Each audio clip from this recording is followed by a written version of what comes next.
सभी को नमस्ते। हमारी अगली श्रृंखला में अब हम शुरू करते हैं डायग्राफ। फोनेटिक्स में हमने 44 साउंड्स पढ़े, ठीक है। उसमें से 24 कॉन्सोनेंट साउंड्स थे और उसके बाद जो है 20 हमने वोवेल साउंड्स पढ़े। उसमें मोनोफ्थोंग्स भी पढ़े, डिफ्थोंग्स भी पढ़े। अब आप देखिए, जो आपकी नोटबुक जिसमें आप नोट्स मेंटेन करते चल रहे हैं, उसमें आप क्रम से यदि रोज रिवाइज करेंगे तो अब तक आपको सब साउंड्स याद हो चुके होंगे। जैसे मैंने बोला कि ABCD जो है वो 26 जो है अपने लेटर्स हैं, अल्फ़ाबेट है। तो हमको ये बात ध्यान रखना है कि रीडिंग लगाते समय हमको इस बात का ध्यान रखना है कि अगर C आ रहा है तो हम एकदम C फॉर कैट पे केवल क पे नहीं जाए। And this you will learn through practice only. Again I will say, English के लिए क्या बोला जाता है? There is no 1-to-1 correspondence between spelling and sound, ठीक है। तो जब when there is no 1-to-1 correspondence between spelling and sound, it means that we should know how to read every word afresh. हमको जो है हर word जो है वो पढ़ना आना चाहिए। अब आप देखिए, डायग्राफ ये एक टर्मिनोलॉजी है। इसका मतलब क्या होता है?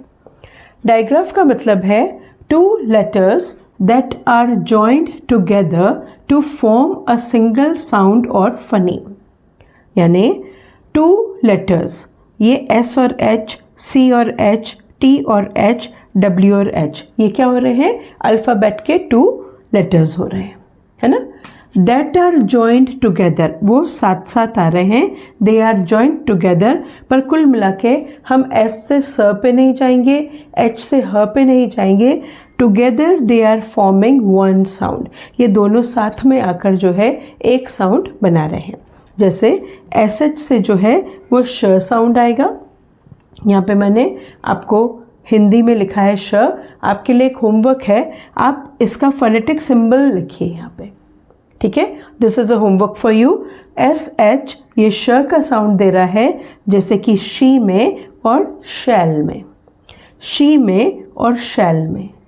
जब हम शैल से शुड पढ़ेंगे तो वो शुल्ड नहीं होता है, वहाँ पे L साइलेंट होता है। तो जैसे हम आज डायग्राफ कर रहे हैं, वैसे we will talk about silent letters also. Okay, so two letters that are joined together to form a single sound or phoneme। जब दो लेटर्स साथ साथ में आते हैं और एक ध्वनि बनाते हैं तो वो डायग्राफ कहलाते हैं। Okay, now let us see the examples once again. एक और बार हम उदाहरण देखते हैं। SH she shall, CH gives the sound ch, that is chain, cheer, example।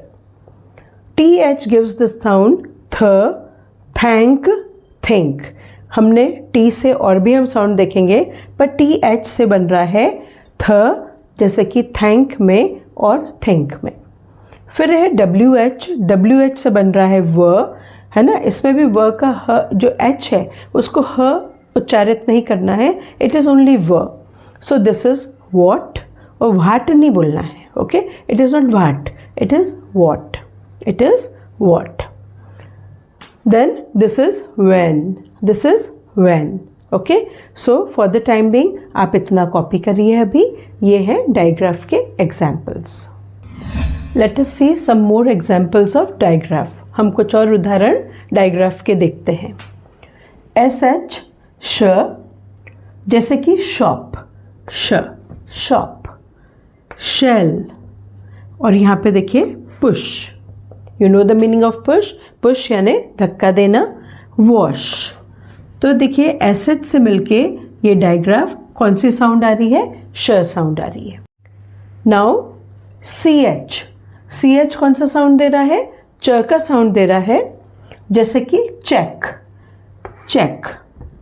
Chest, यहाँ पर एंड में मैच, मैच।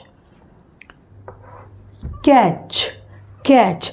अब यहाँ पे भी ट का कोई रोल नहीं है ना, साइलेंट है। Catch, catch. Don't go for saying ट, यहाँ पे बीच में ट नहीं है, ये कैच। फिर आप देखिए TH से कौन सा साउंड आ रहा है? थ का साउंड आ रहा है। यहाँ पर भी ये थम है, thumb thumb, no need of uttering b. ये बी जो है साइलेंट है, तो ये थम नहीं है, ये थम है। Thursday, Thursday, then we have 30, 30, जैसे मैंने आपको बोला ये 30 नहीं है ना, र अटर नहीं करना है, ये है 30। फिर है month, month, again we have earth, earth, यहाँ पे थ साउंड यहाँ पर है, अर्थ।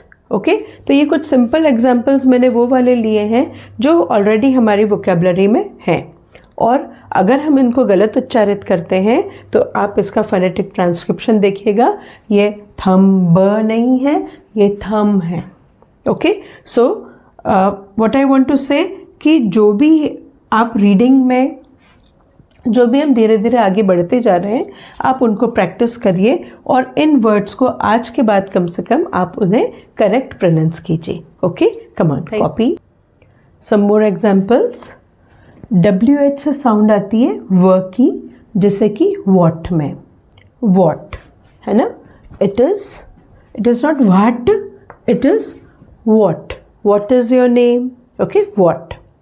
ये है wheel, wheel. Then we have which, which, whisper, whisper, जो हम फुसफुसा के बोलते हैं ना, that is whispering. Okay, whisper. PH से बनता है साउंड फ का, जैसे कि phone, phone. Phase, phase, then we have graph, graph. Okay, copy these words. Now, as you can see on the board, what I have written homework. Here, the first homework you have to do, जो पहला homework आपको गृह कार्य आपको करना है, that is make a long list of such words. अभी हमने क्या पढ़ा, डायग्राफ पढ़ा, तो आप खुद से in the sense go for reading something, और उसमें ये जो डायग्राफ के एग्जाम्पल्स आपको मिलेंगे उनकी आप एक लंबी सी एक सूची बनाइए, उनको बार बार पढ़िए, आप उनको रिवाइज करिए। Second, read aloud. आप कोई भी पोर्शन किसी बुक का आप उसे जोर से पढ़िए। रिकॉर्ड इट, आजकल सबके पास मोबाइल होते हैं, तो पढ़ते समय आप उसे रिकॉर्ड भी करिए। Then listen to it and correct if any mistakes are there. उसको आप बार बार सुनिए, और यदि आपसे कोई गलती हो रही है तो आप उसे फिर से करेक्ट करने की कोशिश करिए। जैसे मैंने आपको बताया था कि जब मैंने फर्स्ट टाइम जब ISLE पढ़ा था तो मैं उसे आइजल पढ़ती थी। Okay, but later on when I come to know that it is not aisle, मैं उसको आइल, उसका करेक्ट फोनेटिक प्रोनाउंसिएशन मैंने डिक्शनरी में देखा, उसका उच्चारण है aisle. Okay, after that I started uttering it as aisle. कभी कभी मुँह से आइजल निकल जाता था, फिर तुरंत याद आता था कि नहीं ये क्या है, ये आइल है। तो इसी तरह से हर लर्नर के साथ, हर सीखने वाले के साथ होता है ना। जब हम कोई भी बात सीखना शुरू करते हैं, things are new for us, है ना। और जैसा मैंने आपको फर्स्ट वीडियो में बताया था, हमारी जो मैडम थी डॉक्टर निर्मलजीत ओबरॉय मैडम, वो तो विदेश से उनकी मतलब उन्होंने पढ़ाई करी थी, but even she used to say, वो ये कहा करती थी कि English is a foreign language for us. English हमारे लिए एक विदेशी भाषा है, but let us try to make it as clear as we can. हम उसको बहुत अच्छे स्पष्टता से हम पढ़ने, सीखने की, बोलने की कोशिश करें। ओके, तो इस वीडियो में फ़िलहाल इतना ही। Okay, thanks for watching my videos. Again, I will request you, please like, share and subscribe my channel. Thank you.